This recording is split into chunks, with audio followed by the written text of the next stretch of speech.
Halo semua, selamat datang kembali. Hari ini kita mau ngobrolin sesuatu yang kelihatannya singkat tapi dalam banget. Sumber kita kali ini adalah sebuah renungan harian dari Sabda Bina Umat GPIB untuk Jumat 14 November 2025.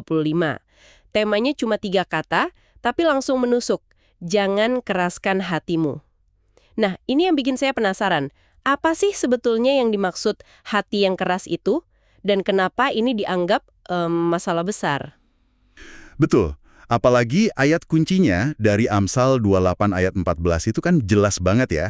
Berbahagialah orang yang senantiasa takut akan Tuhan, tetapi orang yang mengeraskan hatinya akan jatuh ke dalam malapetaka. Jadi tujuan kita di sini mungkin bukan cuma baca ulang renungannya ya. Kita coba bongkar bareng-bareng. Oke, mari kita bedah. Jadi, kekerasan hati itu sebenarnya apa sih?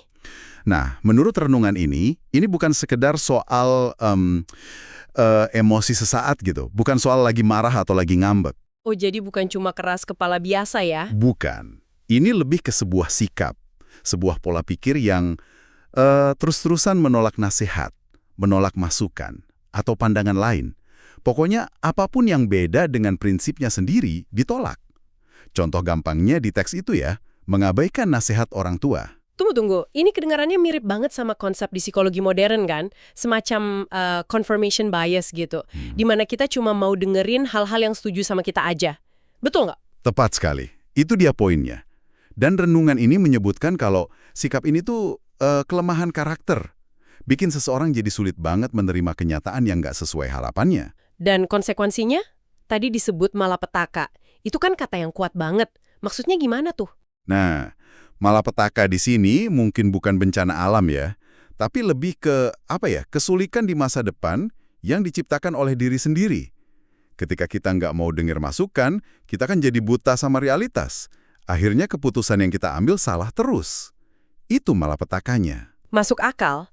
Dan di renungan itu juga disinggung soal akibatnya kehubungan dengan orang lain kan? Iya, dan ini bagian yang sangat menarik. Teksnya bilang, sikap ini bisa menciptakan benturan. Benturan. Maksudnya konflik gitu. Betul, konflik. Karena kalau kita nggak mau dengerin orang lain, gimana bisa ada dialog? Yang ada cuma perpecahan. Masing-masing merasa paling benar. Oke, gambaran masalahnya jadi jelas banget. Terus apa solusinya menurut teks ini? Tadi kan ada lawannya, yaitu takut akan Tuhan. Jujur aja, kata takut di sini mungkin bikin sebagian orang bingung. Apa kita harus jadi penakut gitu?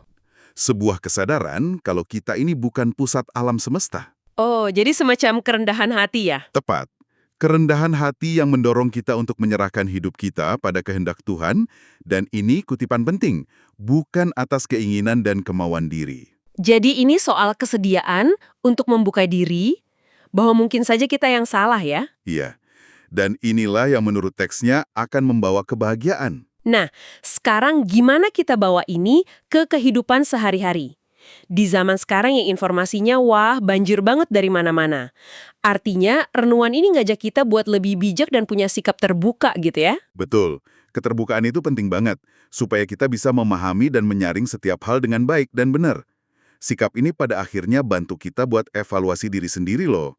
Jadi kalau kita simpulkan ya, renungan ini pada intinya adalah pengingat soal pentingnya kerendahan hati.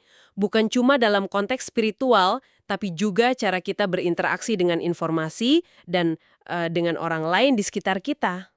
Ya, dan ini mungkin meninggalkan kita dengan satu pemikiran penutup untuk Anda renungkan.